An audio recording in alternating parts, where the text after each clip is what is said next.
Hello everyone, বাংলাবে সবাইকে স্বাগতম। শুভ সকাল। আজকে এটা বৃহস্পতিবারের ব্লগ। আজকে যেহেতু লক্ষ্মীবার ছিল, সকাল সকাল স্নান করে পুজো দিতে চলে গেছিলাম। আমার প্রতিদিনই আমি স্নান করে পুজো দিই। পুজো না দিতে পারলে মনের ভিতরটা আসলে ভালো লাগে না। ছোটোবেলা থেকেই আমি পুজো দিতে অনেক পছন্দ করি। তাড়াতাড়ি পুজো দিয়ে নিচ্ছিলাম। আজকে যেহেতু বৃহস্পতিবার ছিল, ঘট বদল করে নিয়েছিলাম, আর আজকে একটু তাড়াতাড়ি পুজো দিতে এসেছিলাম। বৃহস্পতিবার দিন পুজো দিতে অনেকটা সময় লাগে।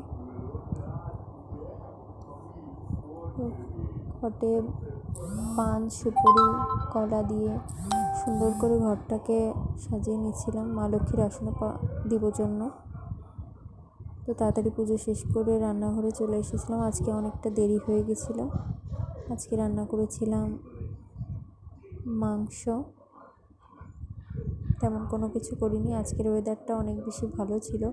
আজকে রোদ উঠেছিল অনেক, বৃষ্টি ছিল না। তো আজকে শর্টকাটেই রান্নাটা করে নিলাম।